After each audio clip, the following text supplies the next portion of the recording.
Hello everyone, this is Jay from BroGaming TCG, and today we are back with another Road to Worlds video. It's been a while since we have done a Road to Worlds video, but I am back, ready to be playing some Pokemon again.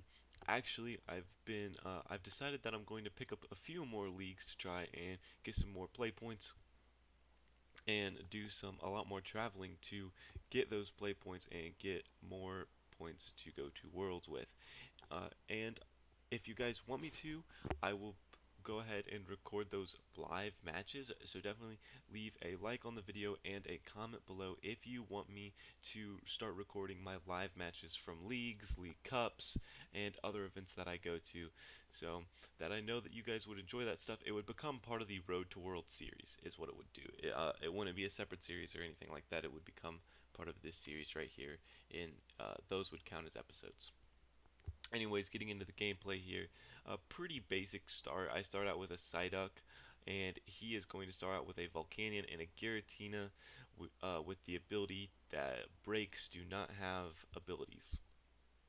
Which actually, for being a very, very odd tech in Volcanion, uh, it worked out for him in the long run because it actually took my Golduck Break's ability away. So I'm just going to attach the water energy for my first turn. He's going to lay down a Turtonator. Pretty standard for a Volcanion deck to get out Turtonator turn 1 here, but there's nothing I can do. He is going to go ahead and attach his energy to the Volcanion there and throw on a Fighting Fury Belt. That Fighting Fury Belt actually kind of threw a wrench in everything with how everything worked out and how the game went. So I'm going to get another Psyduck, and I'm going to go ahead and throw down my Golduck here. The only draw power I have in my hand is Kukui at this point, so I go ahead and use it. And I actually grab Brigette, which is pretty good, mostly because of the fact that now using Double Jet, I will be able to get 160 damage off, which is 10 less than what I needed. So that Volcanion's only got 10 HP left on it.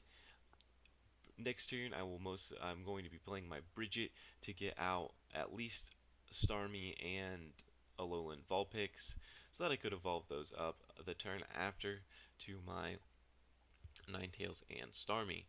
I also have Fisherman in my hand, so I could use that to grab that water energy out, but it's kind of a waste to grab one water energy with Fisherman out of my deck. But he has played a Volcanion-EX, just used the Ultra Ball to grab another basic Volcanion, non-EX, and he is going to play an Orungaroo. Use the Orungaroo to grab Instruct and grab 3 cards. He actually played this turn very well. He now has a full bench, which is pretty impressive, and he is going to be able to use his supporter right here, which is Professor Sycamore for the turn, which he does throw away a Turtonator.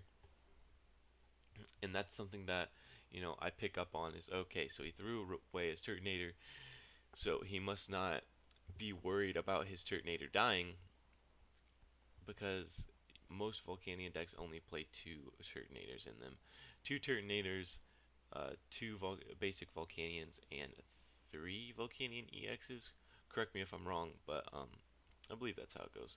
So he actually knocks out my Golduck there, which I'm like, oh, okay. Knocking out my Golduck is not always a good thing. So I go ahead and use my Timer Ball here, and I actually don't get anything. And then I contemplate about using Brigette, but I'm like, okay, let me go ahead and use Brigette. So we go ahead and get Staryu, Psyduck, and Alolan Vulpix. And I don't have any energy to attach because I did use Brigette, and I go ahead and end my turn. I know that with only one Volcanion EX down on the field, he isn't going to be able to knock out my Psyduck with 60 HP. He's only going to be able to knock it down to 10 HP left. Next turn, I know that I'm going to be able to get an Alolan Ninetales out, plus my Starmie, and hopefully I could possibly use my Professor Sycamore to draw into a Golduck. But instead, I get a Rescue Stretcher, and considering that I'm probably going to use Professor Sycamore this turn, I go ahead and use that Rescue Stretcher to put a Golduck back in my hand. Then with that, I go ahead and evolve my my Staryu into Starmie, my Psyduck into Golduck, and my Vulpix into Ninetales. Now, with the remaining 2 cards that are in my hand, I'm going to use a Professor Sycamore, dumping those into there, and draw into an entirely new hand. I get a Psyduck and I get a Brooklet Hill, but I don't really need the Brooklet Hill at this point in time in the game. Now, I am going to go ahead and use Space Beacon, drop the Brooklet Hill into the discard pile, and grab the 2 energy back out. With that, though, I'm not going to use Double Jet, and I'm actually going to use Scratch. There's no need to use Double Jet, and I'm going to hold on to those 2 energy. Plus, if he uses in, those 2 energy get shuffled back into the deck, which could have been a little bit of a misplay on my part. A lot of times, you want those energy to be in the discard pile so that you know you can grab them out of the discard pile with Staryu.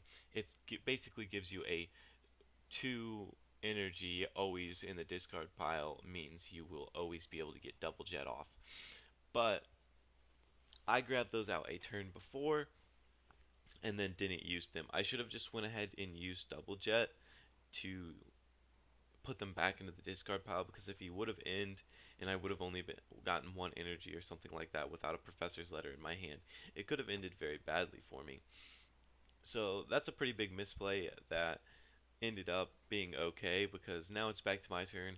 I draw into a Professor's Letter, which basically gives me 4 more. And then what I'm going to do here is, I'm not really keen on losing my Golduck right now because I don't have any other, but I see that Volcanion pretty vulnerable on the bench. I go ahead and I throw my Psyduck up out there. And right now you're thinking, alright, what is he going to do? Well, I actually have this Ultra Ball in my hand. So I'm going to go ahead, use the Ultra Ball, and I'm going to get rid, I think I actually get rid of my energies. But my break ability is shut down. This is when I noticed that he has a Giratina on the bench, because my break ability is shut down, and it's going to make me use a little bit different tactic to get out this Golduck. So I actually dump both my energies, grab my Golduck, go ahead and play Golduck down onto the Psyduck. I have 2 energies in my discard pile. I'm going to use the Professor's Letter that I drew into, grab 2 energy out of my deck, and then I am going to then Space Beacon 1 of the energies away to grab 2. And that is going to put me with 3 energy in my hand. I am now going to be able to attach and Double Jet. So ultimately, that turn, I think I played fairly well, considering that I had misplayed last turn and I didn't recognize that I misplayed. This basically gave me a strong opportunity to take out a lot of his bench Pokemon. He has Turtonator on the bench, and I have 2 Golducks on the field, so he knows even if he basically if he uses his attack that puts damage counters onto my Pokemon, then he isn't going to be able to do much. If he knocks out one of my Pokemon, then his Turtonator GX is knocked out. So he's kind of in a predicament where he needs a Volcanion-EX with 3 energy on it to do anything to me, but he is at a fairly big advantage. Fairly big disadvantage with weakness, even though at the beginning of the game, if you go back to the beginning of the game, I believe it said that he had the advantage in this match, which could have been determined by a number of things. He could have been on a win streak or something like that. Anyways, he gets another Volcanion-EX down on the field, and I'm not too worried about it, and he goes ahead and plays a Choice Band onto that Turtonator GX. Once again, not too worried about it. He's going to attach the Float Stone to get it out of his hand, and then go ahead and use Instruct.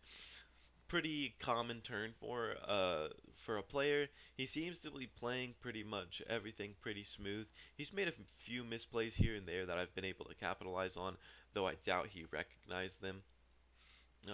Go ahead and uses the Steam Up ability, ditches a Fire Energy into the discard pile to power up his Volcanion here. Uses the power heater, 50 damage. Not going to be enough to knock me out. Get lit. Leaves me with 40 HP? Yeah, 40 HP. Because Golduck has 90. So I've got a Golduck in my hand, 2 Kukuis, a Professor Sycamore, and a Timer Ball. I don't really need the Timer Ball at all. And I don't really need to use Sycamore right now. I could use a Kukui. I know I'm going to knock him out, basically, with a Double Jet. But using a Kukui for my turn would just basically mean I'm drawing 2. I don't really need the 20 extra damage, but I go ahead and use it. And I draw into a Guzma and an Alolan Ninetales. I really don't need the Alolan Ninetales currently, but it could be used as a card that I discard or something like that. I have 3 Golducks down on the field, 1 without energy, and I know that basically if he's throwing out his Turtonator next turn, then he's most likely going to knock me out with one of his attacks. He actually can't knock me out with his first attack, Shell Shock, because it only does 20 damage. Well, I guess if he used Steam Up, he could. And then he would have been able, yeah. So he's actually going to make a pretty big misplay right here, which could have swung the game in a more, it could have given him a more favorable win condition, is what I would say. He uses Bright Flame, which does 190 to me, definitely knocking me out. But he could have used Steam Up. He could have used Starmie to get back energy into his hand, used Steam Up, and then used his Turtonator's first attack to do 50 damage, knocking my Golduck out, and in the process making it so that if I attack his Turtonator, it puts 8 damage counters onto the attacking Pokemon, I believe. So it would have made me not want to attack his Turtonator, but he uses Bright Flame, which then in turns allows me to basically take his Turtonator for free, because I'm going to throw out one of my Golducks. Now I switch from this into this Golduck because I don't want my higher HP Golduck going down to this Volcanion that I knock out for the win, I guess. So, but it was a really fun game, and it's really nice to see my Golduck Alolan Ninetales deck taking on a Volcanion deck and running really smoothly, running very consistently, and winning the game. So it was very nice to see that. Anyways, that is all I have for you guys today. I want to remind you guys to always keep on battling and pursue your dreams. Thanks for watching.